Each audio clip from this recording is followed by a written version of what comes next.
Hello, friends, and welcome to episode 983 of the Juicebox Podcast.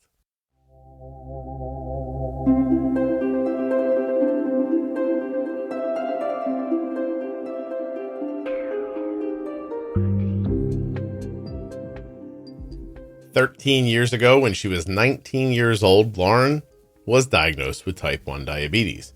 She also has hyperparathyroidism and no thyroidism.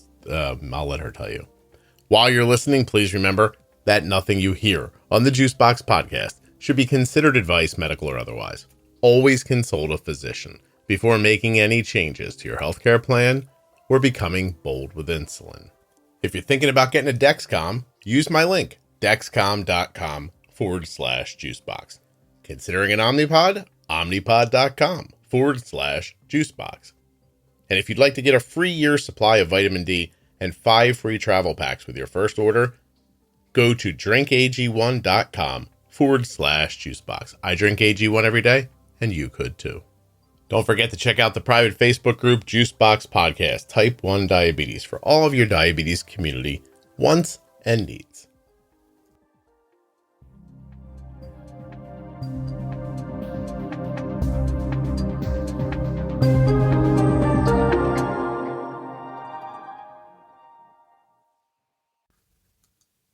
Today's episode of the Juicebox Podcast is sponsored by US Med. Now, US Med is where my daughter gets her diabetes supplies from, and so can you. To get started, just go to usmed.com/juicebox or call 888-721-1514. Get your free benefits check and get on your way with US Med. This episode is also sponsored by Cozy Earth. Now, CozyEarth.com is where you go, and the offer code you use is JUICEBOX at checkout. Why would you do this? Well, you're going to save 40% off of your entire order at CozyEarth.com when you use my offer code, JUICEBOX. That's sheets, towels, clothing, everything they have, 40% off with the offer code JUICEBOX at checkout. All right. Hello, Scott. My name is Lauren. I'm from Chicago. I'm a type 1 diabetic. I was diagnosed back in 2009, kind of a fluke situation. I currently use an insulin pump. I know you didn't tell me to say any of this, but I kind of went on a roll. Go ahead. You're good. I use an insulin pump. I'm excited to kind of talk through just my I think it's interesting story. So here I am. All right. Well, Lauren, I will be the arbiter of whether or not you're interesting. I'm just teasing. I'm teasing you. Diagnosed in 2009. How old were you then? I was 19. So it's been about 13 years. Yeah. Okay. Back in Thanksgiving, actually, I was diagnosed. Okay. All right. And you have type 1. Do you have any other autoimmune issues? I have hyperparathyroidism. So I suppose that's a constant issue, yes, in addition to type 1 diabetes. Lauren, this is the only podcast in the world where that makes you extra interesting and a superstar. So Thank you so much. Yeah, no, absolutely. Somebody came on one time. They're like, "There's so much wrong with me. I knew I had to be on the show." I was like, "Yeah." Unlike I felt the same way. Yeah, unlike other podcasts where it's like you're on a TV show, that's exciting. I'm like, you have hyperparathyroidism. It's amazing. Okay, so 2009, 19 years old. Were you in college? Yeah. So before I went to college, I actually studied abroad in Israel. I did like a gap year program. I know, didn't see that one coming probably. Nice. I studied in Israel for a year, kind of taking some secular classes. It was kind of like a religious program. And I got really, really sick. That's kind of the abbreviated version. I thought it was food poisoning. Me and my roommate were both really sick. And then mine didn't go away. So she felt better. And then over time, I was like, this doesn't seem normal that I'm still not feeling well. Yeah. I got the worst food poisoning. It's never leaving. And it's literally never leaving. You traveled abroad in Israel. What are you, Lutheran? I'm just kidding. I'm Jewish. I was joking. I was like, yeah. Yeah, Lauren, I was kidding. I'm sorry. So still getting to know each other. How long were you there? think I was there for about 6 weeks. The program started in like October. I got really sick in November. And then after the diagnosis, I was in the ICU for a bit of time. And then I actually got to go back in February. So it was a 9-month program total. Oh, I almost thought like, oh God, her thing got cut short because of this. But you did go, just went back on a different trip later.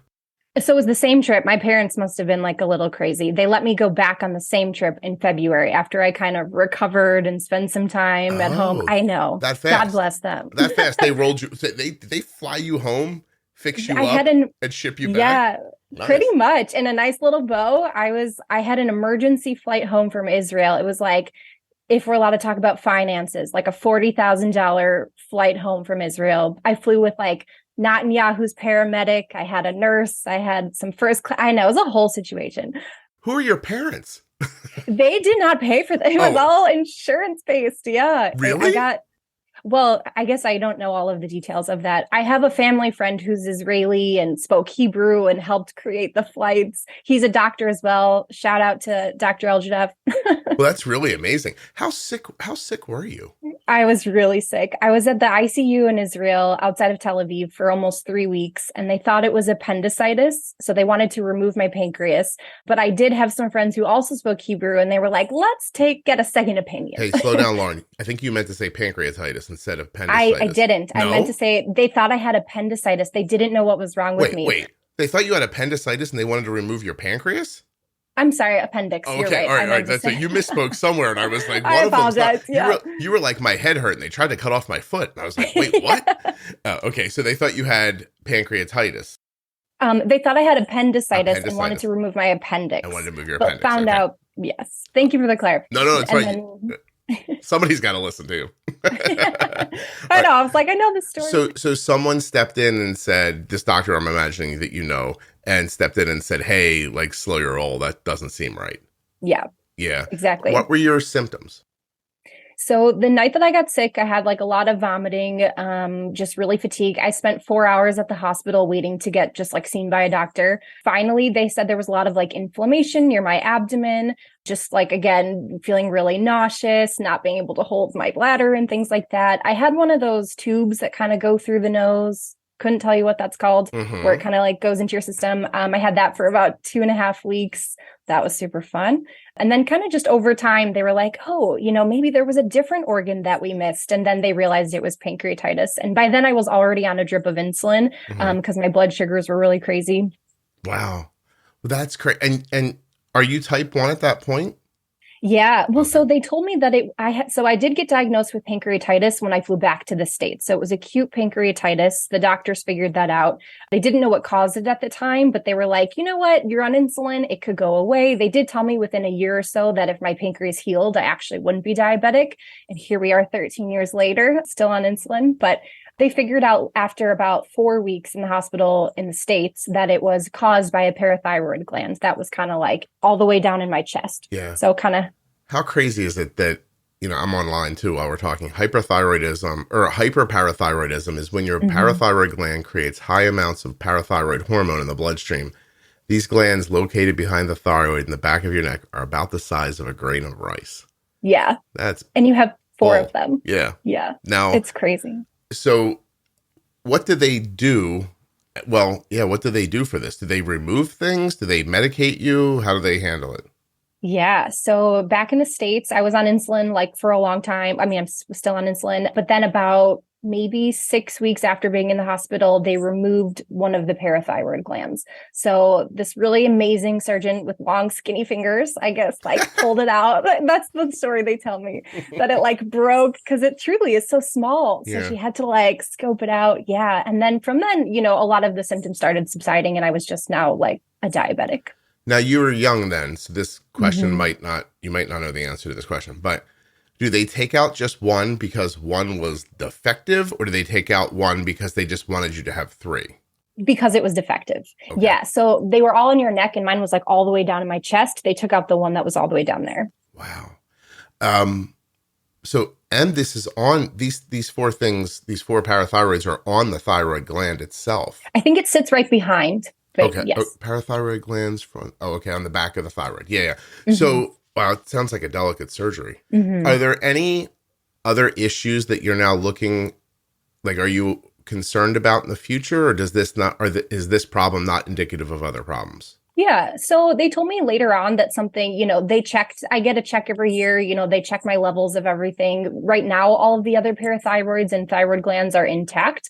So it's just the pancreas that truly isn't functional, like at all. Okay. So you don't take Synthroid or anything like that? Okay. Right. I take calcium medication. So like a calcium supplement every day, but that's about it. Because you're now not making as much calcium, or it's not being regulated the same?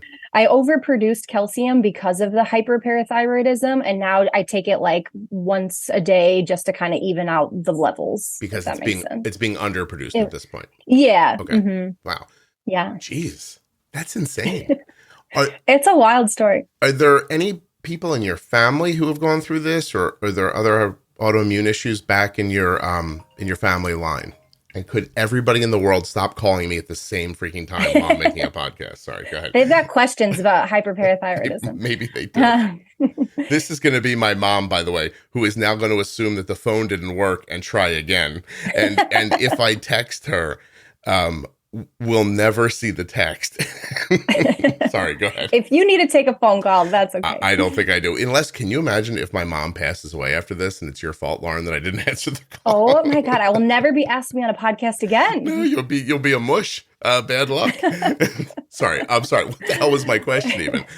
You asked if anyone in my family has any other issues similar to mine. Thank you. The quick answer is no. My grandmother is type 2 diabetic. She was diagnosed in her late 70s. She's not by any means have any other issues except for maybe, the grumpiness of an older woman, but there's no other type 1 diabetics. I had like an uncle on another side.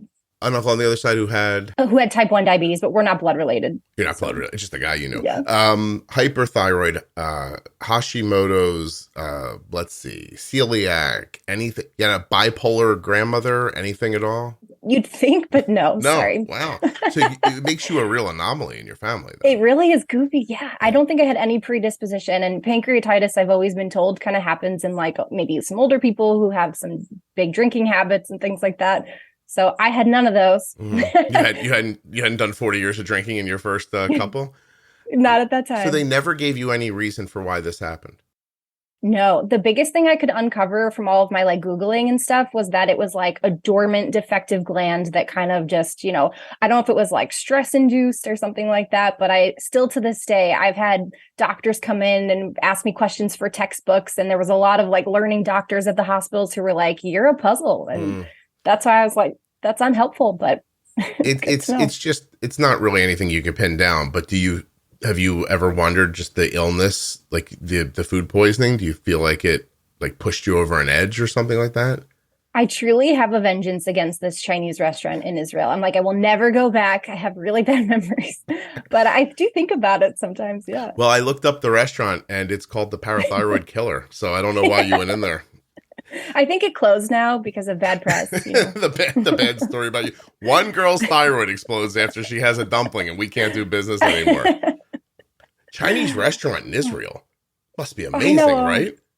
I'm sorry? It must be amazing food, no? Dude, it was so good. Yeah. I went there like all the time too, and to not be able to go back was a real bummer. I was gonna say you can't pawn bad Chinese off on Jewish people. They won't have it. That's not happening at all. Can I ask you an existential question? I want to take a turn here for a second. As a young person, something that odd going wrong inside of your body, do you lose a little bit of that, I don't know what to call it, like that feeling like you're Superman when you're younger? Does it screw you up? Do you know what I mean?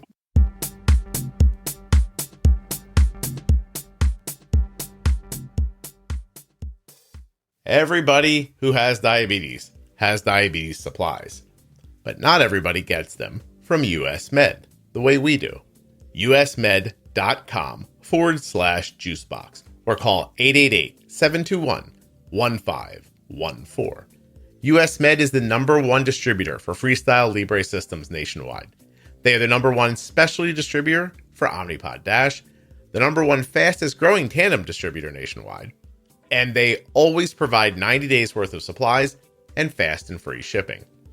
That's right, US Med carries everything from insulin pumps to diabetes testing supplies, right up to your latest CGMs like the Freestyle Libre 2 and 3 and the Dexcom G6 and 7. They even have Omnipod DASH and Omnipod 5.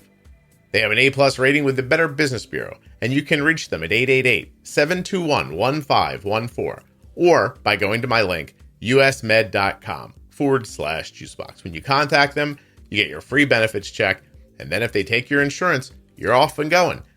And US Med takes over 800 private insurers and Medicare nationwide. Better service and better care is what US Med wants to provide for you. usmed.com/juicebox. Get your diabetes supplies the same way Arden does from US Med. Links in the show notes. Links at juiceboxpodcast.com to US Med and all of the sponsors. When you use my links, you're supporting the show. All right, I'm going right to it myself here. CozyEarth.com. I'm going to look at it with you. Ooh, semi-annual sale is here. It's interesting. Ooh, if I put in my email address, I'll get $75 back. This is on August 21st, so I don't know how long this will last, but CozyEarth.com. Here's what I've come to expect from Cozy Earth. Style, comfort, and quality. Material that makes me feel like I'm wearing great stuff. Or I'm sleeping. Listen, I don't even know where to start. I got the joggers, I got the sweatshirt, I've got the sheets, I've got the towels. I've got Cozy Earth all over this house, all over me. Arden has the pajamas. I love it. I swear to you, I've bought as much stuff as I have here that they've given me. And they've given me a couple of things because they advertise on the show, but I've bought twice as much using my own offer code Juicebox at checkout. It saves me 40%. It'll save it for you as well. I don't care if you want the viscose bamboo or the linen sheets. The stuff is quality. You can feel it. You know when you touch it, you're handling something, and it's nice. I mean, I know I'm a guy. I don't know how to describe clothing, but I can feel quality. I can feel comfort. This stuff has that. I absolutely pulled on the joggers the other day and thought, this is how Jay-Z feels when he puts on sweatpants. I mean, I don't know if I'm right or not, but that's the vibe I get from it. Thick, but not hot, not cold. It keeps you to perfect temperature. I don't know. I'm just telling you, it's terrific. You're going to get 40% off. Give it a shot. CozyEarth.com. Use the offer code JUICEBOX at checkout. You're going to love it. Links in the show notes of the audio player you're listening to right now, and links at juiceboxpodcast.com to US Med, Cozy Earth, and all the sponsors. When you support the sponsors and use the offer codes, you're supporting the production of the podcast.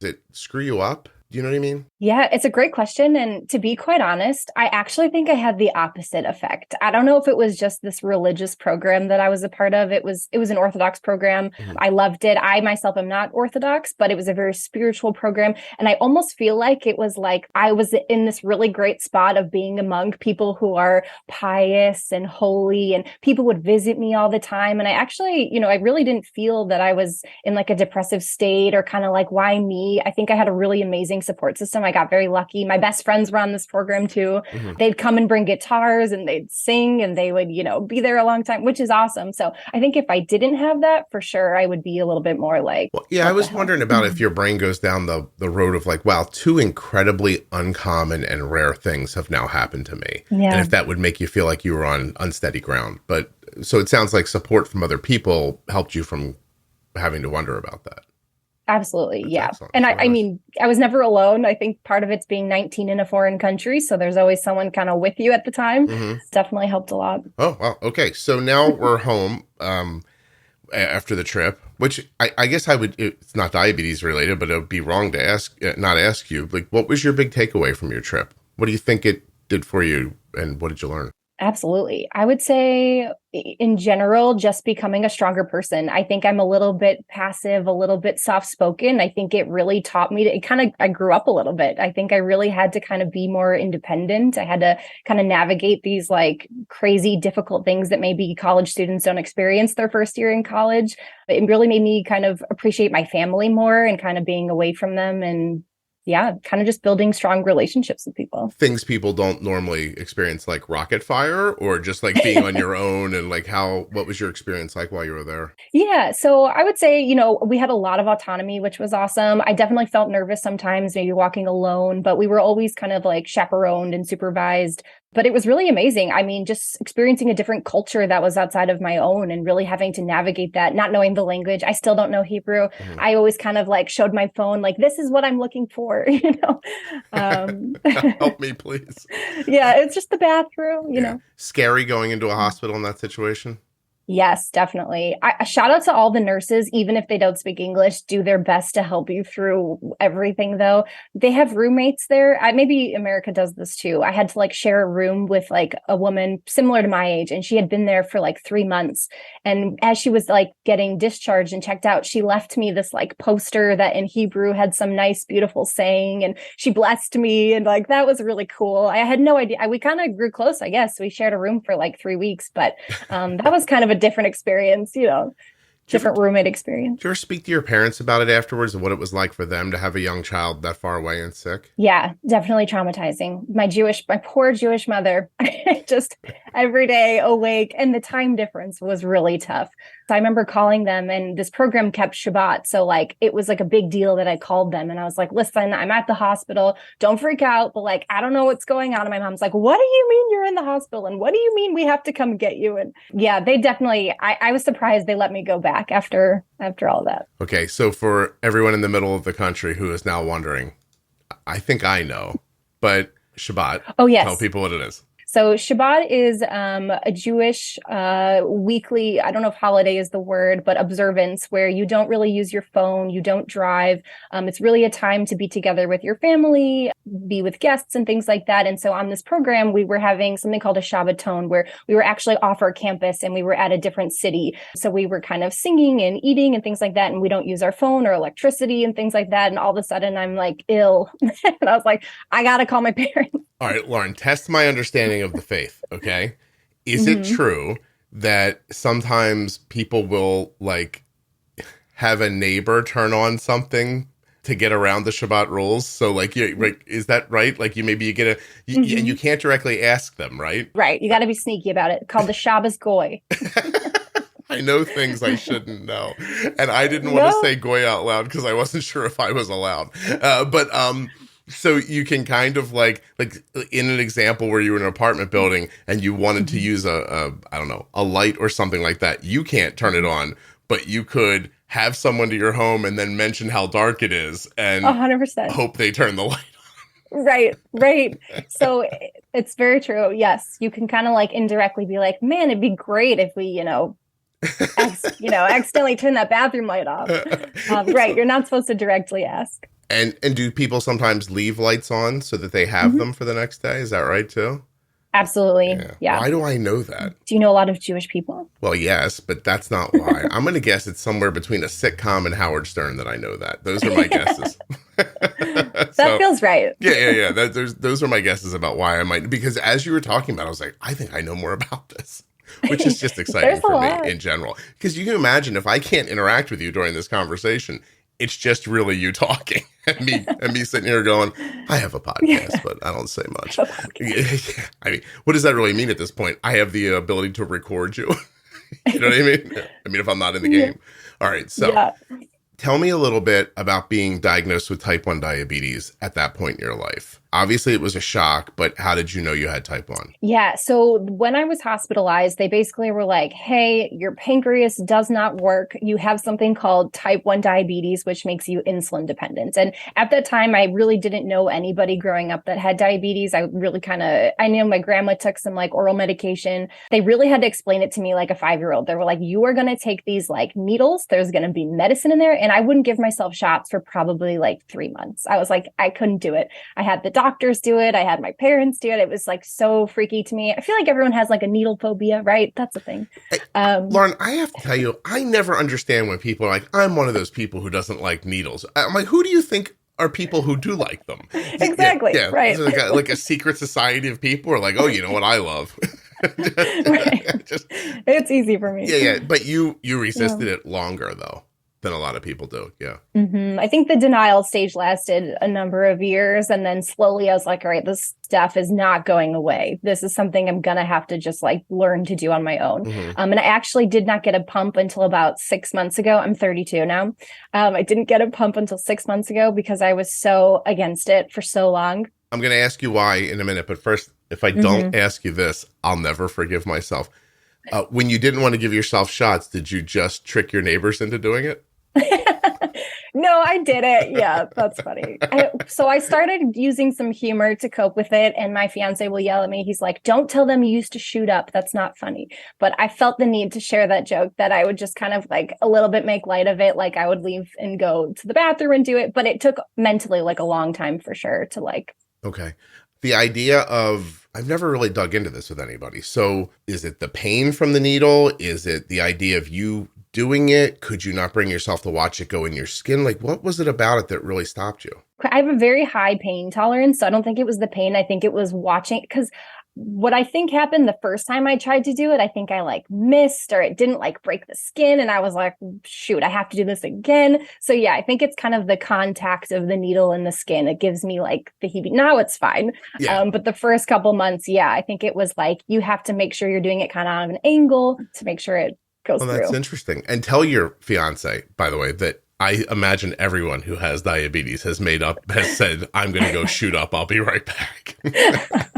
Thank you. Yeah, I don't think no one's not made that joke. So yeah, he's worried about the wrong thing there. Okay. So it took you a few months to get through that, but then you obviously were fine because you didn't have a pump for years and years. And then I want to know about that. I want to understand a little bit about what stops you from wanting an insulin pump. Absolutely. So I will say I did try it. I had the Omnipod for about 6 weeks. But when I got my first job working at a hotel, I was in community college at the time. When it runs out of insulin, it makes that dog piercing sound that like literally only animals can hear. And I was like, there is no way that I'm going to like live with this noise all the time. Like what is happening? And I didn't know how to kind of navigate that. So that was a huge factor. I wish you would have known me, because I would have told you, don't let it run out of insulin. That would have been a great advice at the time. They're like, don't let it go low. But it happened. Yeah, a number of times. And it's piercing. And I remember just like taking it off and throwing it away. And I was like, I'm over this. I can't do it. Part of it too, you know, when you're in college and you're young and you want to wear clothing that's tight and, you know, that people can see it. I think there was kind of a stigma for me that I wasn't ready to be like, this is something I have, and wearing overtly, you know, that I have diabetes. Then it sort of just became the way you did it after that. Can you imagine there would have been a time, I don't know, years later, where you wouldn't have minded something being attached to you, but you just never thought back on it anymore? Is that what happened? Definitely. I'm kind of stuck in my ways. I think as I got older, I'm like, I got this, you know, my A1C is fine. You know, I kind of like do my own thing. But I think it really would have been more beneficial. It would have avoided a lot of lows, avoided some highs, being more in tune. So you said your A1C was fine. So what were your goals? Like, how did your doctor set up, you know, what you were shooting for, I guess? Yeah, that's a great question. So I think part of it was age. So like when I first got diagnosed, my A1C was like 8.5, not proud of that. And then as we went on, he was kind of like, all right, we want to see it go into the 7s. And then ideally we want it to be 6.2 or 5 or something like that. But I will say not having a pump was really hard to regulate. So that should have been a kick in the pants for me when my A1C fluctuated between 7.5, things like that. But I kind of didn't know, I think, the extent when I was 21 that was like bad. I was kind of like, oh, you know, I'll work at it. I exercise, I eat well, I, you know, do these things. But yeah, I was just talking with someone the other day about this, and the idea of an A1C, not just yours, but that moves around like that, like, you know, because the difference between a 6.2 and a 7.5, for example, could just be a handful of fatty meals that create rises that take forever to come back down, and you're not really doing anything about it because you're not looking. And that really could just be the difference there. But what is it about the system that teaches people with diabetes how to help themselves, where it's not more of an imperative when that happens? Like, it's more of like, I mean, what you just described is very common. Like, oh, I'm trying. Like, you know what I mean? Yeah. Like, we'll give it a whirl again 3 months from now and see what happens. We'll spin up that test and see where I got, instead of like, why isn't it like, oh, my clothes are on fire? You know what I mean? Right. Like when your blood sugar is 250 for 5 hours, why is it not like, why do people not think, oh, I have to fix this right now? Instead, they go, oh, maybe I'll get it right in March. Like that's, I don't know what the answer to that question is, but it's interesting. Yeah, absolutely. I think too, not to blame any doctors because it's not their fault. I think there was no like urgency. There was no like part of my education was like, this is your goal, but like, right, except there was no consequences. And I'm a behavior analyst for a living. So now I kind of know how to like change my behavior, but I think there was no one holding me accountable ever, unless it was every 3 months. So there was no immediacy. It wasn't, I didn't have a pump. It didn't warn me when my blood sugar was 250. I had to check it next time I ate. And if it was 310, that stinks. And then I corrected it. So part of it was, yeah, exactly. There was no one kind of constantly telling me, hey, this is for your long-term health. This would be really valuable for you. Yeah. No, I just always think about that. Like, I don't think it's apathy. I just think people don't know what they're supposed to be doing. And therefore it all just kind of jumps from like appointment to appointment, which are usually 3 months apart. And then this A1C pops up and they go, oh, better, worse, same. That's it. And then it just, we'll see what happens next time. And I know it's an odd way. I was interviewing a type 2 recently, and the feeling that I got from this person, that basically the doctor looked at them and went, oh well, you got type 2 diabetes. I guess your life's not going to be as good or as long. Use this and get out of here.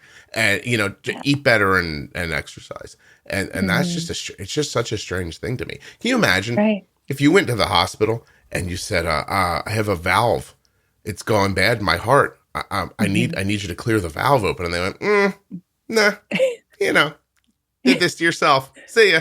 Like, it's so weird freaking thing. Yeah. It's very strange to me. Absolutely. Okay.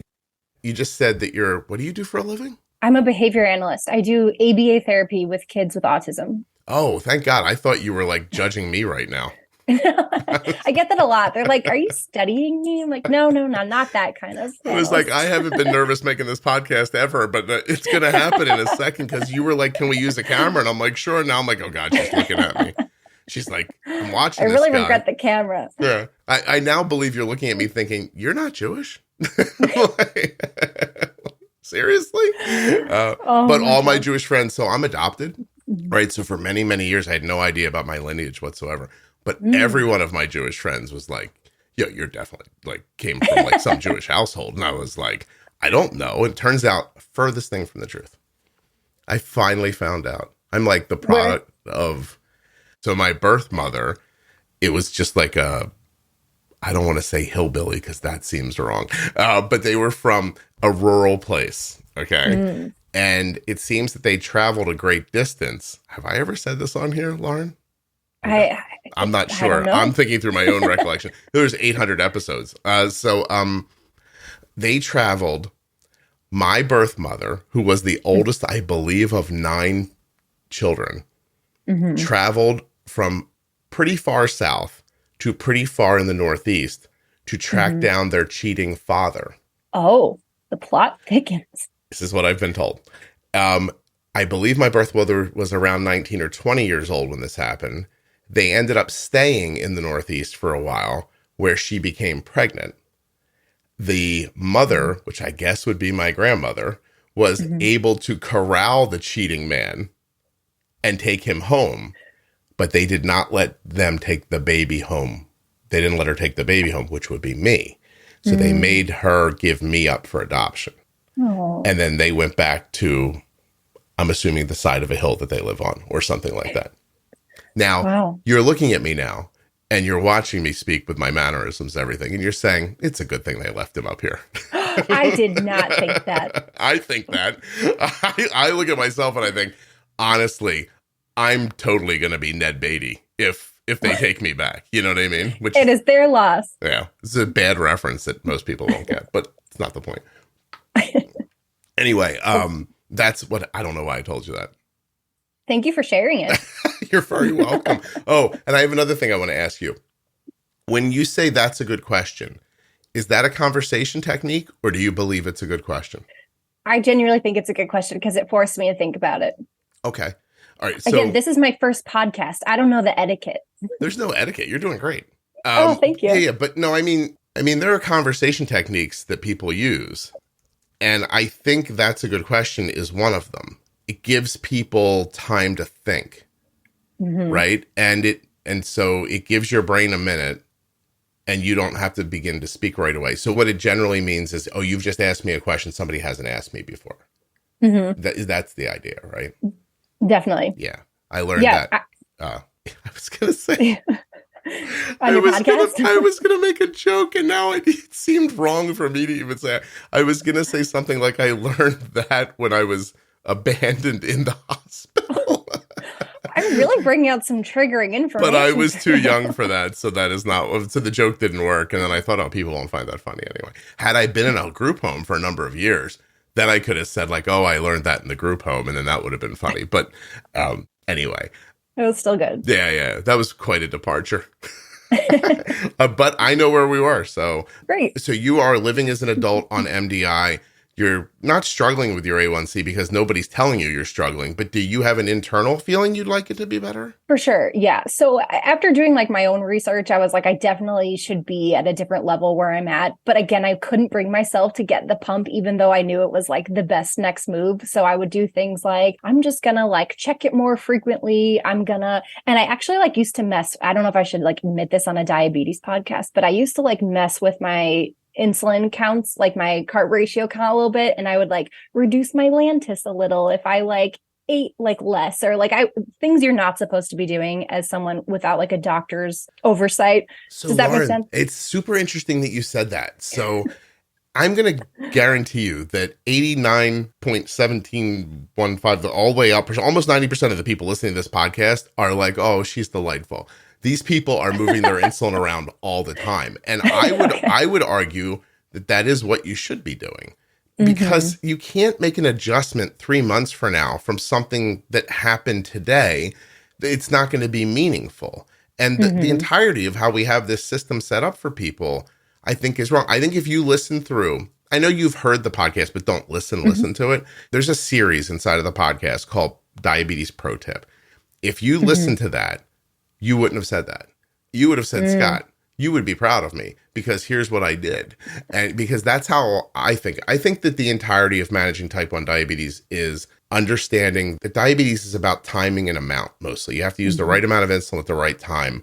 And that those things are going to change based on your activity, variables, and even just the glycemic value of the food that you're eating, which changes from meal to meal at times. Absolutely. Yeah. And everything affects it. Like coffee spikes my blood sugar, where I think for some, it like totally doesn't affect it at all. And I definitely outed myself for not saying I listened to the podcast because I agree that would have been a normal thing to say. You don't have to listen to be on the podcast, by the way. So don't worry about that. That's not a problem. Yeah.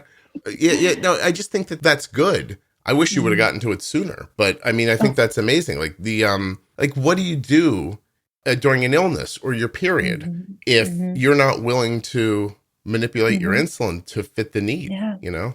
So the biggest thing is that I didn't know I could. If they had told me like, hey, this is something you just kind of figure out as you go, I think I would have been a lot less stressed about it. I was very much like a rule follower. I like always did it at the same time, at the same, all the things. And then as I got older, I didn't drink alcohol for a really long time because I didn't know how that would affect my blood sugar. And then when I actually drank alcohol, that was like a huge adjustment, like knowing how to navigate the really highs and the really lows. But yeah, no one really tells you that. I think I was too afraid to ask those questions too. Like, hey, what happens if I get super drunk and I forget to take my nighttime insulin? What are the repercussions? Well, that's interesting. Can I say that on here? Repercussions or alcohol? Drunk. We have an entire series of After Dark stuff. You could have come on here and talked about sexual abuse, weed. One girl came on here and talked about being diagnosed during a heroin bender. You can say drunk. Okay, great. I told you before we started, I don't care what you say. Did you think I didn't mean it? No, I just double checking. Like there was a moment, just imagine, there was a moment I was interviewing somebody and she spoke about escaping from her grandfather's house, I think where her family had put her to try to get her off of drugs. And she jumped out a window and she was basically loose in the town looking for heroin. And at that point went into DKA. Oh, no. And that's how she was diagnosed with diabetes. That's wild. And I just looked up at you and you're like, I hope it's okay if I say drunk. You're like, say it 4 times. I was see like, what happens. say drunk. I would prefer if your story was better. Well, I could tell you what happened a few days ago at my workout class. It's not the same. I had to leave early because I had a super, super low and my pump was going bananas. It was beeping. It was so embarrassing. I thought you were going to be like, I was looking for meth and no. So, well, so at what point, or I guess I don't even know, but during this progression, do you end up with a CGM ever? I do have a CGM. Okay. You're saying back in the day? Yeah. I did. I trialed one out for a while. It almost just kind of like didn't make sense because I didn't have the pump. So I kind of put it off. And then when I went off of my parents' insurance, I was like, I can't afford this $8,000 piece of equipment. So, which I could have because it would have been covered, which I didn't know. So that was actually a big barrier to financially until I realized I'm like, wait, insurance absolutely covers this stuff. Like, I think I was looking for excuses not to get it. I was going to say, you're either a paradox somehow or you were kind of lying to yourself at points. For sure. Yeah, right. Because you've said a number of times, you're like, I can't do this, but turns out I could have. Yeah. Oh, yeah. So you didn't want to do it. 100%. Right. Yep. Okay. Yep. But you call yourself a rule follower. So if someone would have told you that it was imperative to have a CGM, do you think you would have just done it? Probably.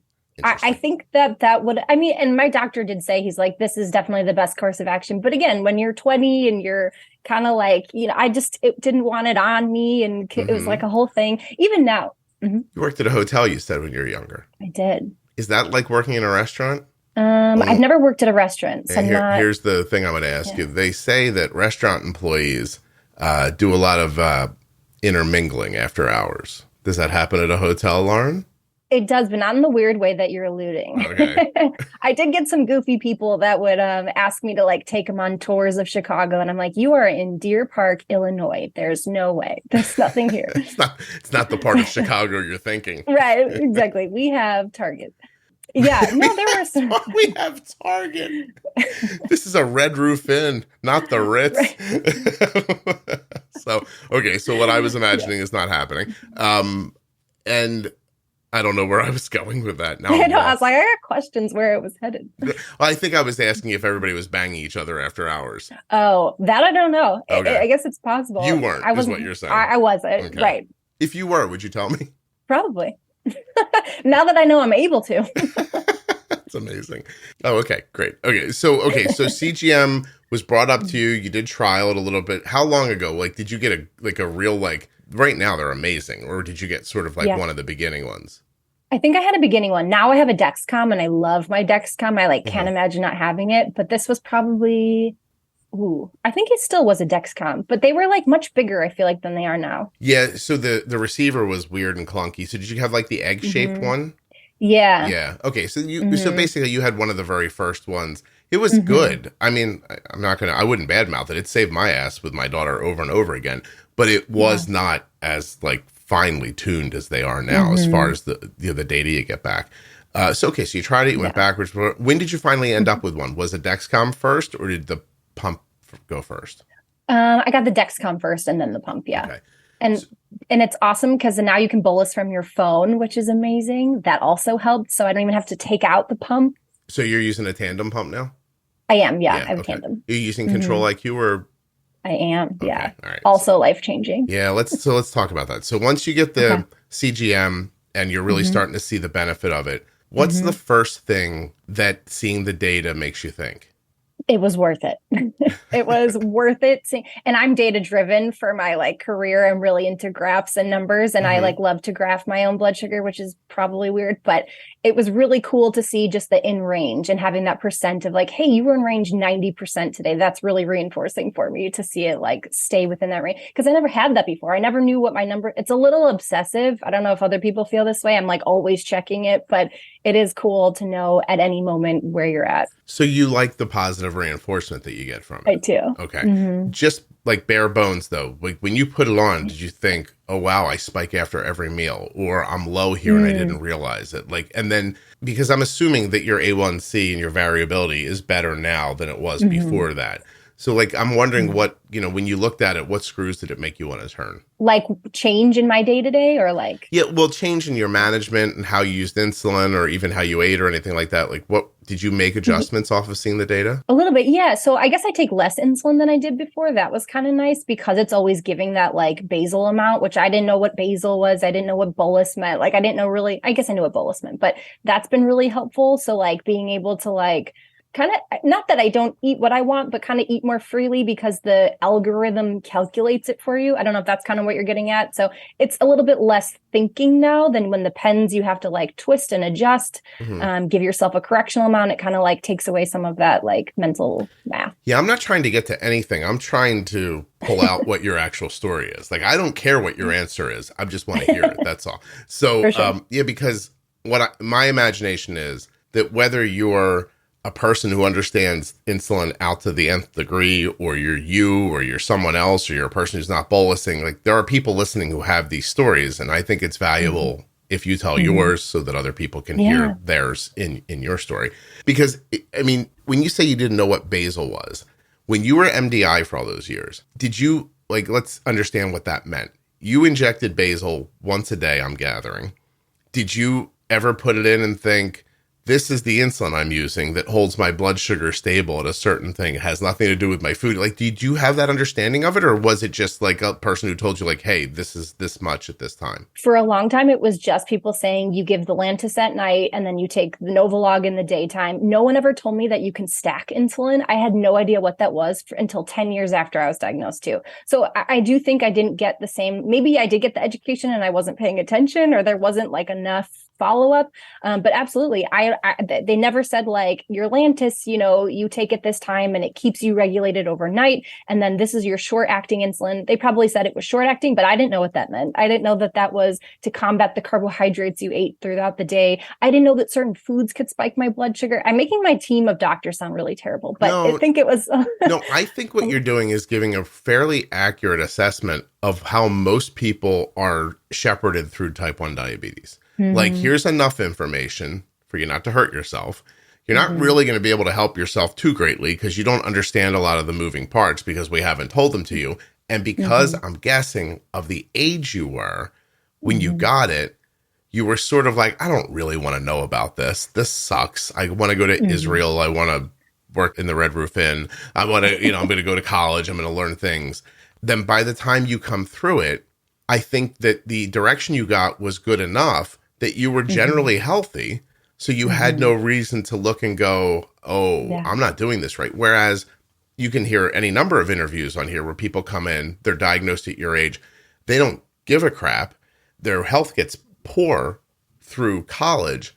Then normally what happens is they meet another person that they care about and then want to do better for themselves, because I don't know why that is. I have to ask a therapist. But why you suddenly see value in yourself when somebody else sees value in you, or when you have a responsibility to another person, whichever.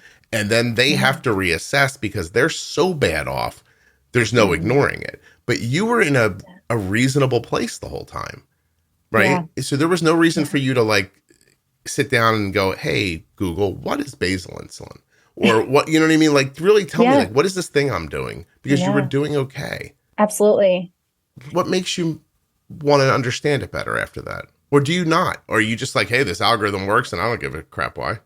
No, not at all. So actually within the last year, because I'm part of it is actually having a partner who's in the medical field. And I think he kind of pushed me to be like, hey, right. Which like, unfortunately it took maybe another person, but, kind of saying like, hey, there's all this stuff out there. Like you should really be, checking it out. It would improve your life. It would kind of, so I think slowly I was like, you're right. Like I've kind of put this off long enough. I'm an adult. I need to like take care of myself. Also just being on a job that's kind of stressful and like moves, like the day to day is always changing and kind of needing to be a little bit like, I don't eat at the same time. So having a pump really keeps me accountable and like maybe reminds me if I'm going low or things like that. Just like my life has evolved in general. I've gotten more education. I have a master's degree. I really enjoy research and articles. And I'm like, why haven't I applied this to myself? So it kind of was like a bit of awakening, but it kind of took a little bit of my partner being like, hey, this exists. This would make your life better. You should look into it. Right. And then you're an anomaly on the show in that you weren't like in a really bad situation,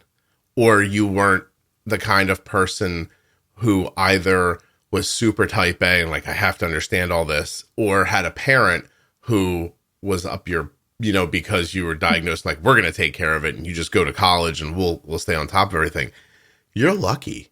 I don't know that you know that or not, though. I've spoken to a lot of people with diabetes. Like, your path is lucky.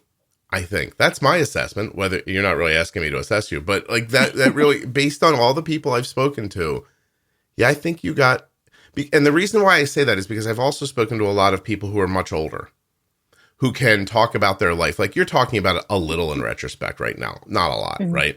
But I've spoken to people in their 60s and their 50s and their 70s sometimes who have had diabetes their whole life.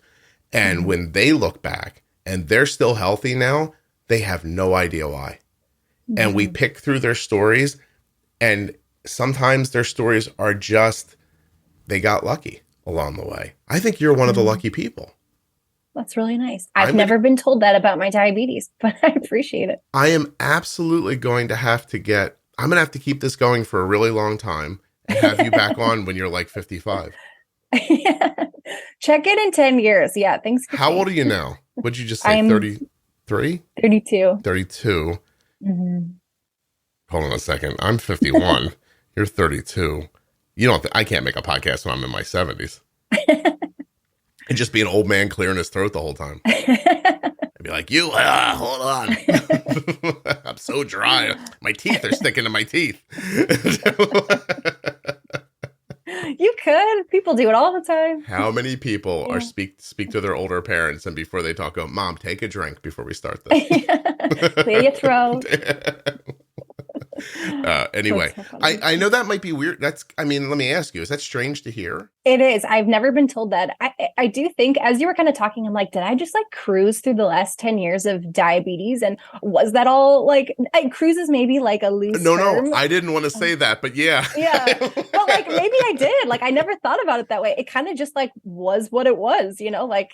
You're like the character at the end of the action movie who's not dirty, and everybody's like, why are they still alive? Like, I thought Lauren was going to die in the first act. I will say the first 3 years were really rough of just adjustments. And then I think I just kind of accepted it. I think I was just like, there's no other option. This is just part of my day to day. And again, I feel very lucky. I have an incredible support system. My dad's big into mindfulness and whatever. And I think that rubbed off on me because I practice that stuff, and I try to practice just self-care and giving myself a break when I have tough days. My pump is beeping right now, by the way. I don't know if you can hear it. It's the only podcast in the world where nobody cares. I just wrote down what I think is the title of this episode, which I think you're too young to get. But oh, no. I might call it Last Action Hero. It's an Arnold Schwarzenegger movie. It's a parody movie. Anyway, that's where I'm at right now. Because I'm just a big paradox. Either that or I'm calling it something about Shabbat Goy or something. I'm not sure. Those are my ideas right now. But no, and I don't mean this, and you're obviously taking it the right way. I'm not being, I don't mean it in an insulting way. I don't mean oh, you were just a big dummy who got lucky. I'm not saying that. I'm saying you were doing what you were told to do, but it actually worked for you. You know what I mean? Whereas a lot of people get told what to do and they stick to a very strict regimen and it doesn't work for them. Maybe for reasons of, as it might be as easy as their activity level or the kinds of food they eat. Maybe your meal choices just fit well enough with that you had nice outcomes. Maybe you were a person who exercised consistently. And so, you had some highs, but they were maybe brought down by who knows? This is fascinating. Well, I will say, so hot take, but I eat the same foods all the time. I probably learned that from my grandmother who's type 2 diabetic that just every day ate oatmeal and a sandwich and whatever. So that really did work for me. I think it was really hard for me to stray. I didn't drink alcohol, like I said, for a number of years because I didn't know what the outcome would be. So I'm very rule governed in the sense that what works for me, I kind of stick with, but I still had highs and lows. My A1C still was kind of goofy up until 2 years ago. Now it's in the sixes, which is great. But shout out to that. Yeah, no kidding. But thank you to all the people who made up all the algorithms because honestly, amazing. And Dexcom.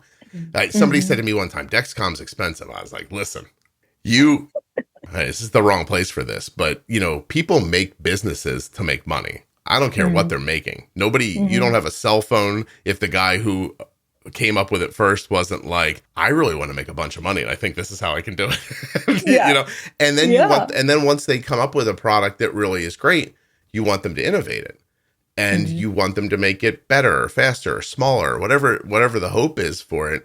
And I don't know what people think, but that takes money. It takes people. It takes smart people and educated people. Those people want to get paid. And, so, I mean, listen, I wish everything was cheaper for everybody. And I genuinely mean that. But I want these companies to exist and I want them to thrive. Because we could go back in time and find a 19-year-old you and slap a present day Dexcom G6 and this control IQ on you. You probably have a 6A1C for the last every year you've been alive, So my biggest regret. Really? Is it really? A little bit. Maybe not my biggest. Yeah. It's up there. Now I want to know what your biggest regret is. Ooh. Bangs. Your hair. Bangs is your biggest regret. Yeah, I have a big forehead. They look silly. That's hilarious. Anyway. Oh my gosh. Well, if bangs are your biggest regret and you're being honest, then I think you're doing okay. Okay, so you're obviously this boy is going to marry you. It sounds like, and 2 weeks. 1 week. Whoa, you're getting married in a week? Next weekend, 17th. In Chicago. In Chicago. Good for you. Isn't that nice? Thank you. Congratulations. So what I was going to ask is, do you think you make little babies one day, or is that not on your radar? I hope so. That's the plan. Yeah. Hopefully they won't be, full of health conditions, but if they do, that's okay. Hopefully they won't be full of health conditions. Does the fiance have any autoimmune on his side of the family? His mother has, I believe, Hashimoto's. Oh, okay. Well, yeah, your kids are going to explode probably then. No, I'm just kidding. But that's the only thing that I know of. One day you'll be holding up a little kid going, oh, Michael Jackson had this too. Poor reference. I know, right? Who else had vitiligo? I need a better reference for that. Hold on a second. I need famous people with vitiligo so I can go, all right, hold on a second. Let's figure that out. I'm going to edit that one out. Well, no, I'm not going to edit it out. I'll just say it again. It'll be funnier that way. All right, hold on. Famous people with vitiligo. Winnie Harlow. Okay, there's not a ton of people here. I don't know who that is. Well, okay, so all I Googled was famous people with vitiligo. And now I'm scrolling through a number of people I don't know. Like, you're waiting for someone to, just jump out and you'd be like, oh, I know who that person is. Okay, John Hamm. I know that person. Wait, John Hamm. John Hamm is the actor. Is that the Mad Men guy? Yes, who is, what is he famous for? Test your level of depravity. Bridesmaids. No. Oh, BD. Yeah, he's got the energy. And so that and Shabbat. Why do I know this stuff? Okay, Rasheed Wallace was a basketball player. People might know him. And then Winnie Harlow is a model who I feel like I recognize. Gotta Google her. But I gotta tell you. Oh, yes. She's beautiful. You scroll this list. Michael Jackson's the only one that jumps out at you and goes, I know who that is. So anyway, fair. That's fair. Graham Norton. I guess if we were British, I would have known that. Also, I don't know how that's possible. Anyway, this is not the point. Yes, it was a bad reference. But as we've proved, it was really the only one available to me. It was. Yeah. That was, yeah. How many emails do you think I'll get now with people who are famous with vitiligo? I'm going to go over unders 10. That's okay. I'll take those emails. Those I accept. By the way, you don't know this, but last night I got in bed and I got this crappy text message, right? So I just added a phone to my account. And I'm going to use it just for the podcast and work and stuff like that. So right now I'm getting a lot of spammy texts and some of them are very funny and they're popping up while you and I are talking. Are they diabetes related? Oh no, these are not from anybody. I haven't given anyone this number yet. This is like the thing happens like when they recycle someone's number and you start like, so anyway, I've gotten one recently and the sender was, it's a group text, and the group is called so this is obviously not somebody I actually know, but I just want to give people the context that these are, I'm in someone's group text right now. That's wild. Who I don't know. I can't even read some of these to you. It's hilarious. But I'm trying to talk to you. Stay in it. I'm talking to you and on my screen pops up all said and I'm like, you've got to be kidding me. So it's unreal. You would really like some of the podcasts. So I do. And I don't want you to feel like I don't actually listen. No, I mean like the more management-y stuff. I think there's some stuff in there you would enjoy. Like you said, like you brought up stacking insulin. And you said it sort of like it's this this thing, like a rule. Like you can't give yourself insulin at certain, like what do you think of when you think of stacking insulin? So like taking my insulin for my meal and then also like a correctional amount. So basically when you give like too much at different times, they can't like work at the same time. There's an episode 440. That's incorrect. is a defining diabetes. So there's a whole series of terms that get defined. So there's shorter episodes where I and is it me and Jenny? It's not, I was going to say oh my God, me and Jenny. Jesus. I thought you were going to make a Taylor Swift reference. What Taylor Swift reference would I have made if I said that? You were like, hi, it's me. I'm the podcast. It's me. Right. That's a look into your problems, not mine. And so, so there's a defining diabetes episode called Stacking Insulin, where I explain, along with Jenny, that stacking is a real thing. You can't just like willy-nilly give yourself insulin at 11, 11:10, 11:15, 11:30, because eventually it's going to all catch up to you and crush you, unless you need the insulin. Then it's not stacking, that's bolusing. And that's a nuance that it gets lost on people because I think generally speaking, doctors don't want you obviously to end up with too much insulin on board and get low. I don't want you to do that either. But what that leads to sometimes is people like in a grazing situation, like at a party or on Thanksgiving, who eat 15 carbs and bolus for it. And then 20 minutes later, they have 20 more carbs, but they think, oh, I can't bolus for this because that would be stacking. But that's not stacking. That's bolusing. And there's a difference. And you should, if you understood that, it would really go a long way towards them not only not getting high, but that crashing low later. Lows come from highs. You know what I mean? Like when you get really high, you eventually end up using a bunch of insulin and then that food is digested out of your system, but the insulin remains behind and woof, you know, like then you fall through the floor. So using the insulin mindfully and where it's needed is what's important. And anyway. Yeah, no, absolutely. That's what I had on that. I'm going to check that out. Well, it's a good reminder. I'm telling you, for you, there are algorithm episodes. There's one called Control IQ Ninja. You should totally check out. I have listened to that one, but it's a good refresher. And even just the pro tips in general, basically just talk to people about how to use insulin. So, and I think that helps whether you're, excuse me, I think that helps whether you're on MDI, a manual pump. Isn't that funny now that there's an algorithm pump? Regular pumps need a name. Yeah. And manual's not right, but it is. But it's original. OG pumping. Yeah. Whether you're OG pumping or your algorithm pumping, still understanding how the insulin works is important. That's actually one of my, I wouldn't call it like a huge concern, but I do think that there's a possibility that somewhere in the future, like we talked about earlier, someone's going to get diagnosed, slap on a CGM and an algorithm and never learn about diabetes at all.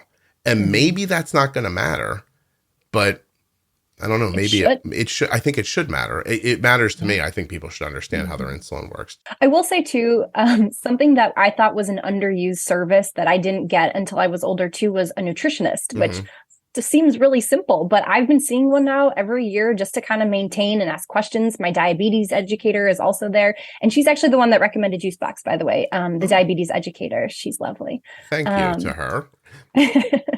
But she basically was like, it all works together. So if you don't know what a carb is or how much sugar is in something or how it affects you, like all of that is in conjunction with what you're already doing with insulin and carb counting and things like that. But that was something that I was like, well, duh, now that I know like all these things, I'm like, why didn't I see a nutritionist, many, many years ago? Yeah. And just in like looking back, that would have been really valuable too. The simplest thing that no one would tell you, for reasons that pass understanding, is that 15 carbs of a baked potato and 15 carbs of white rice and 15 carbs of something else all impact your blood sugar differently. Yeah, 100%. But they tell you is count your carbs and put in your insulin.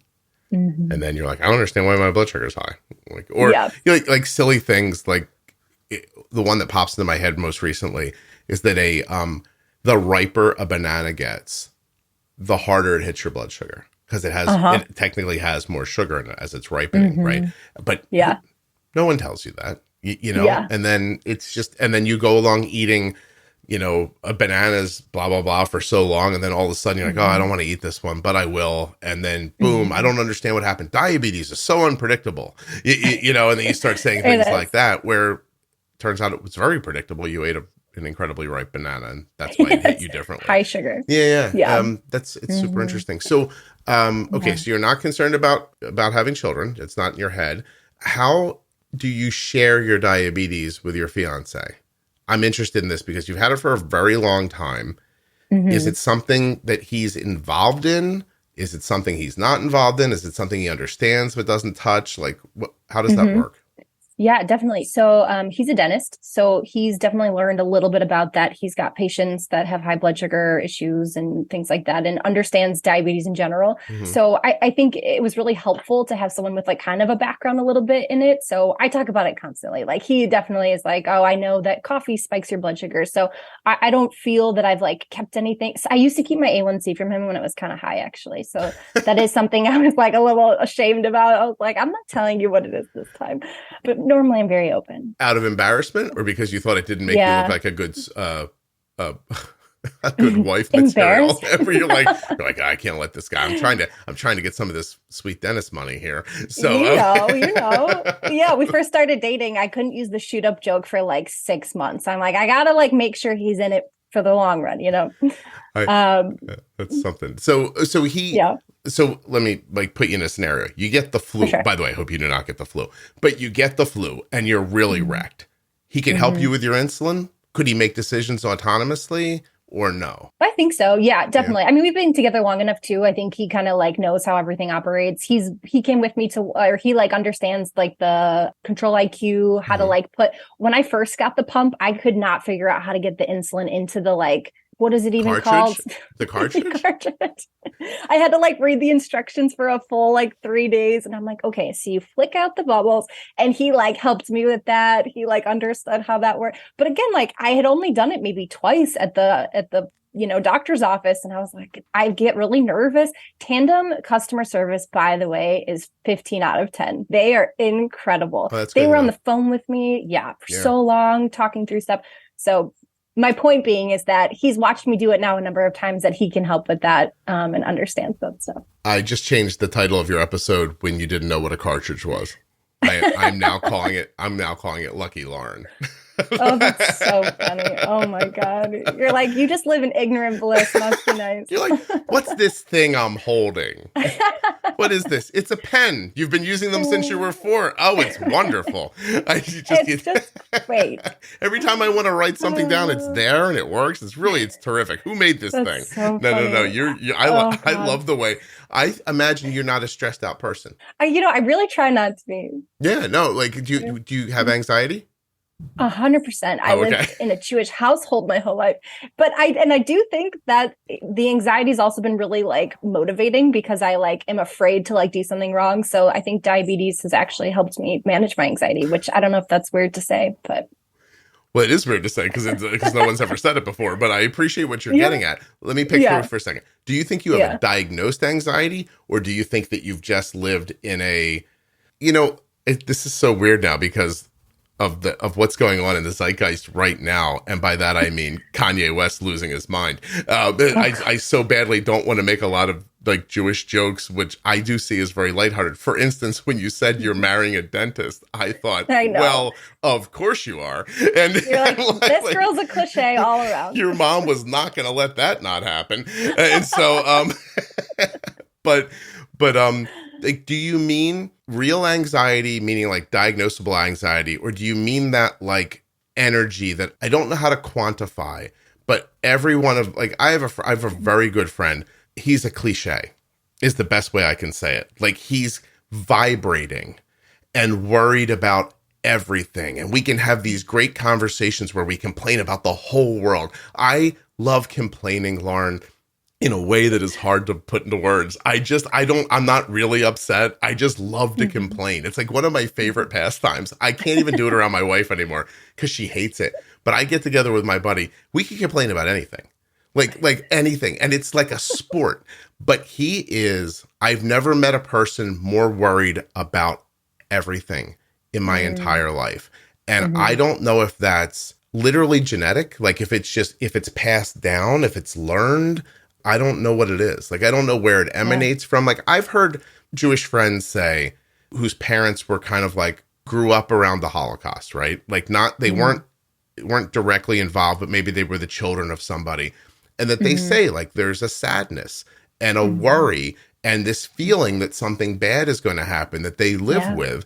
And that maybe that's where that kind of comes from. And I don't disbelieve that. They say that the potato famine had like a major impact on Irish people. And that's why you see a lot of depression. I don't know if that's true or not, but I've heard it bantered about. And so anyway, that's what I'm wondering. Like, do you think you're like clinically anxious, or do you think you've just lived around a lot of anxiety? For sure. So to answer your question about like generational trauma, I think that's totally a real thing. I think I grew up in a household where both my parents, or my dad's parents, were Holocaust survivors, and he was always anxious about, where his meals would come from. So he overbought groceries when I was a child. So as a kid, for sure, I bet that I went undiagnosed with anxiety. I worried about everything, the weather, things I couldn't control, about, what I was going to wear the night, certain things that maybe are trivial now, but now as an adult, I don't think I have like a clinical diagnosis. I think I've just learned to manage certain expectations, or learned to like sit with some feelings, just practicing some of that stuff. But for sure, as a kid, I think it came from having parents that were just nervous about everything. So that made me nervous about everything. I can't say that I've seen it enough that it's definitely real. And the generational trauma thing is amazing. Yeah. I once had an argument with someone. It was around the time of Katrina, which is a really long time ago. He says, I don't understand why they didn't just leave. Like, how did that hurricane hit them? And I said, can you imagine being in a situation that for the love of transportation or the tiniest bit of money, you can't escape a hurricane? I said, that's not something that just happens. That happens to you over generations. Right. Like, and it's not a thing like you're not born and decide I'm going to grow up one day and not have enough money to run away from actual destruction. That is a thing that happens to you. It is not a thing you decide to do. And people can hear that and go, oh, you could work hard and pull yourself up by your bootstraps and all that. That's all well and good. But you can't pull yourself up from your bootstraps when your boots are 50 feet down in a hole and you can't, and that's where you're starting, right? And so I made that point to him. And I do think of this in a similar way. Like, is it funny to, watch Seinfeld and go, oh, those crazy Jews. Like, look how nervous he is. Like, okay, it's funny. When I talk to my friend, and do I sometimes say to him, like, man, are you okay? Like this is not a real problem. Like, don't worry about this. And he'll say, I know, but I can't help it. And it's just, I don't know. Like, that's not a decision you make. That's a thing that happens to you, I think. I mean, I think there are things you can get yourself out of in life. And I think there are some things that you're stuck with, for the lack of a better word, sometimes. So anyway, I appreciate your opinion about it. Yeah. Absolutely. Yeah. So is there anything that we haven't talked about that you wanted to? Anything I've left out or we haven't gotten to? I don't think so. I feel like I definitely explored aspects of diabetes that I don't think day to day. So I appreciate like your questions and just being, open to hearing my side. I know that a lot of it is kind of all over the place. So I've never really told that story fully before. So I appreciate just being given a platform to do so. No, it's my pleasure. I'm thrilled that you reached out and wanted to do it. Like I said, just the parathyroid hypo thingy, blah, blah, what is it called? Hyperparathyroidism. I'm sorry, I had it up in front of me earlier, and then I took it down to look at something completely ridiculous that I never even brought up. Well, I appreciate this very much. I really do. It's a lot of time you took out, and it's a real honest story you told. I hope you feel good about it because, like, at no point was I saying, like, wow, you got lucky, like you weren't trying. Like, I you know that, right? Absolutely. Yeah. I think some pieces fell into place for you that made your path clearer, maybe? You know, do you, and now that you've heard me say that, do you have any feelings about hearing it said? Yeah, definitely. I will say, I don't think the initial process was easy. I think it was really tough, like getting diagnosed. That part was awful, like just being in the hospital for a period of time. But I think, afterward, I think I was kind of just like, all right, this is kind of what it is. It's not going anywhere. So I might as well kind of learn to like sit with it and live with it and navigate the best I can. And I think that part did take a lot. I'm acting like it was nothing. Like it definitely was a process. No, I don't mean easy, like easy. I mean, like on a super simple level, as an example, I mean that if you just because of upbringing decided to eat a pretty steady diet and that diet ended up being one that matched well with your regimen, that's kind of lucky and you don't know it because if you grew up in a house, I guess this is coming full circle now. So if you grew up in a house where your grandmom said, well, we don't worry about diet, and you were having a ring ding for breakfast and washing it down with a glass of chocolate milk and then having Kool-Aid for lunch along with a deep fried, something, you would not have the same outcomes using the strict management that you were given from the doctor. Your blood sugars would be way higher and your A1Cs would have been significantly higher. And so that is the sense that I mean lucky right there. Not like diabetes didn't come for you and you're dancing through it like it's singing in the rain. You know what I mean? Like just that like things lined up for you that worked out better than other things may have. Does that make sense? Absolutely. Right. I didn't have to change too many like big life things. Like, yes, my parents always ate very healthy. I've always done sports and things like that. Right. So I didn't have to change too many drastic lifestyle. Stuff. Just being inactive would have been a significant detriment to you. You know, like because A1Cs would go up, insulin wouldn't work as well. Like insulin works better when you're significantly better when you're hydrated. So if you just were lucky enough to grow up in a household where people were like, hey, make sure you have a couple glasses of water today, that actually would be a thing you wouldn't know was benefiting you that really would have been. So absolutely. All right. So I like that outlook on it. Well, yeah, I mean, listen, I've heard enough unlucky people.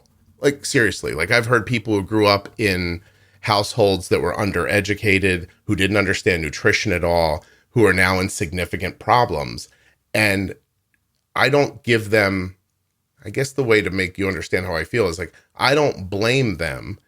And I no more than I'm giving you credit for the thing that just is how your life was. You know what I mean? Like I could take your exact management style and drop it on another person and they wouldn't be in your situation anymore. Because you didn't have the idea of adjusting and moving, you would have just got what you got. Right. Anyway, I don't know. Right. Yeah. We play the cards we're dealt the best that we can. And you're the one playing them. Because if you dealt me the same cards, I might do something different with them. Right. This is my point. All right. I support it. You support it. But you don't like that. You don't like the title though. Lucky Lauren. You don't like it. I can tell. It's fine. I think we could do better. Well, what do you want to do? You and I will figure it out. Do you want to just take it out of these text messages? What if, give us your best one. What if I just said Lauren got it popping?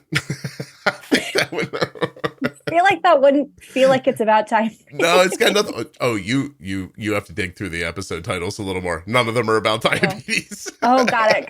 Well, IQ Ninja was the last one you said. But that was like about management specifically. Yeah. I think there's an episode called The Frozen Urine of Diabetes or something like that, which trust me, only makes sense if you hear it. And then probably only makes sense a little bit. I can't use that word in your title. I don't know what does HRUU mean? What?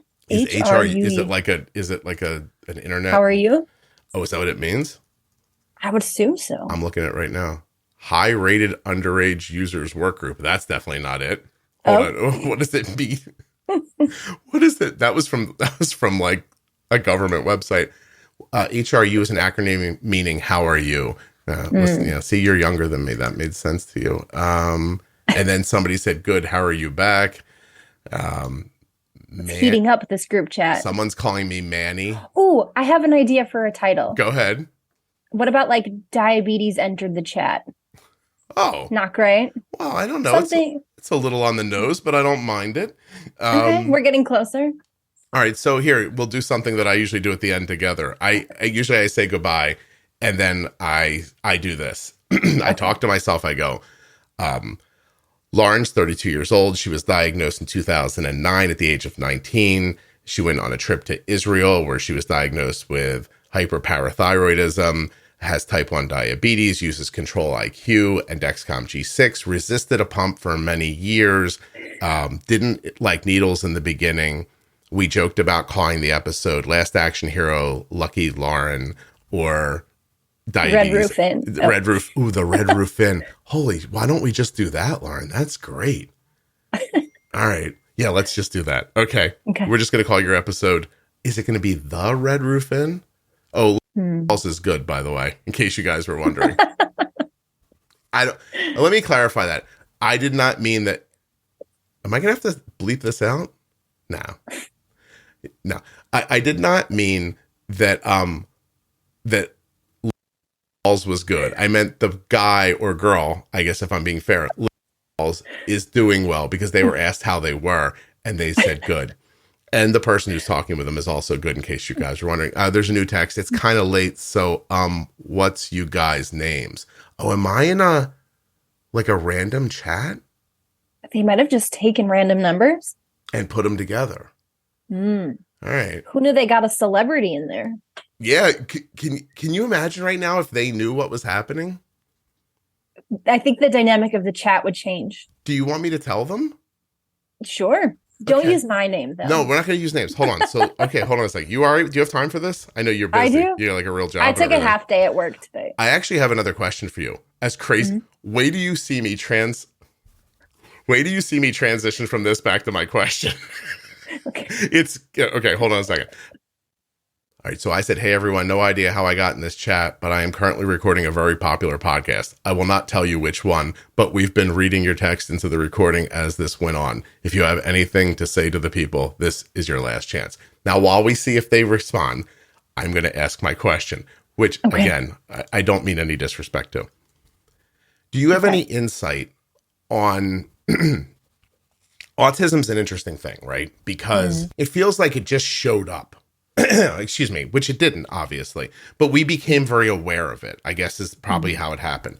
So then common sense would tell you that in the past, people grew up on different, I guess, autism's a spectrum, right? Like, so there are people who have grown up on that spectrum who are now adults.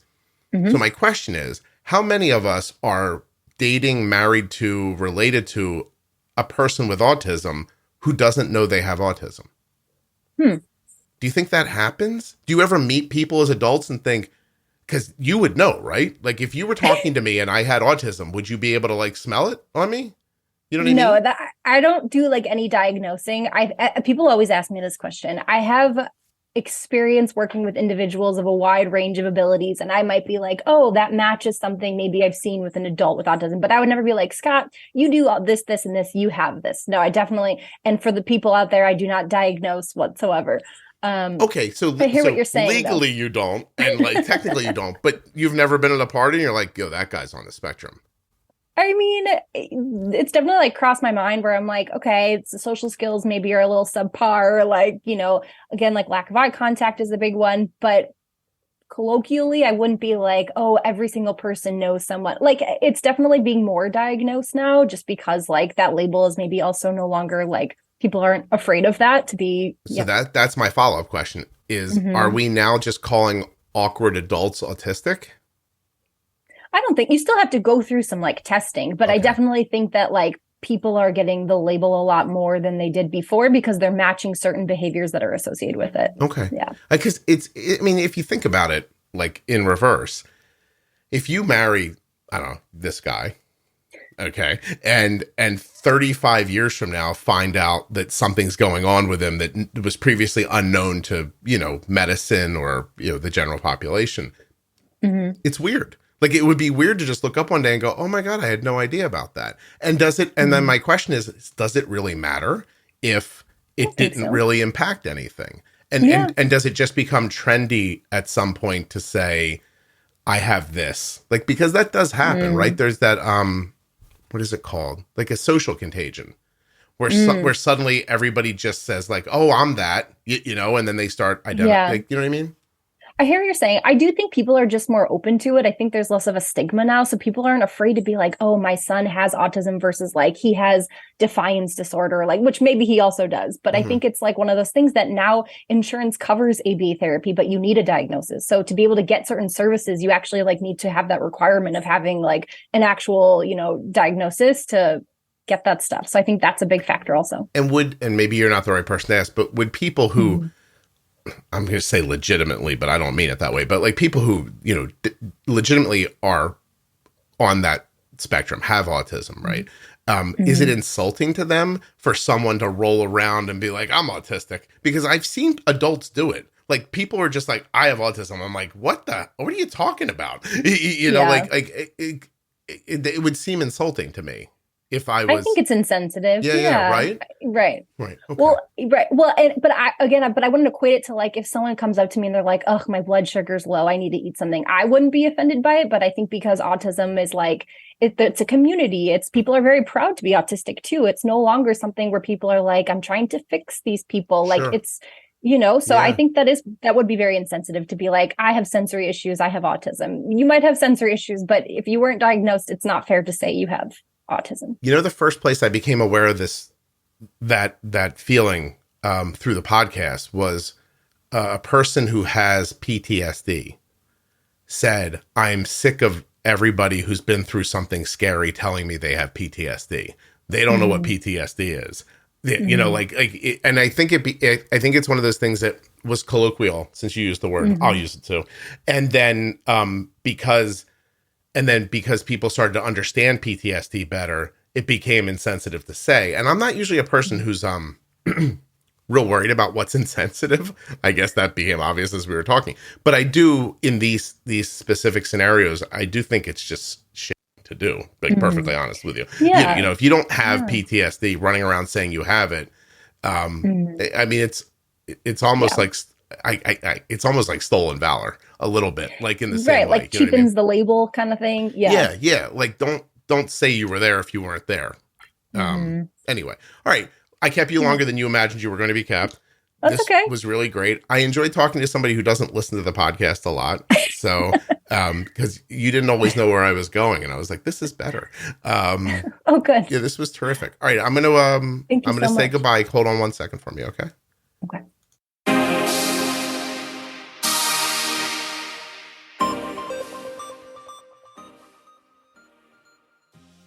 First, I want to thank Lauren for coming on the show and sharing her story. Absolutely fantastic conversation. I'd also like to thank Cozy Earth and remind you to use the offer code Juicebox at checkout to save 40% off of your entire purchase at CozyEarth.com. US Med, that's where Arden gets her diabetes supplies. You should check them out. usmed.com/juicebox or call 888-721-1514. If you're enjoying the Juicebox podcast, tell somebody else about it. We're always looking for new listeners. And don't forget the private Facebook group, Juicebox Podcast, Type 1 Diabetes, with over 40,000 members. It's absolutely free, and there's a conversation happening right now that you would love. If you have type 2 or pre-diabetes, the Type 2 Diabetes Pro Tip series from the Juicebox Podcast is exactly what you're looking for. Do you have a friend or a family member who is struggling to understand their type 2 and how to manage it? This series is for them. 7 episodes to get you on track and up to speed. Episode 860, series intro. 864, guilt and shame. Episode 869, Medical Team. 874, Fueling Plan. Episode 880, Diabetes Technology. Episode 885, GLP-1s, metformin, and insulin. And in episode 889, we talk about movement. This episode is with me and Jenny Smith. Of course, you know Jenny is a certified diabetes care and education specialist. She's a registered and licensed dietitian, and Jenny has had type 1 diabetes for over 30 years. Too many people don't understand their type 2 diabetes, and this series aims to fix that. Share it with a friend or get started today.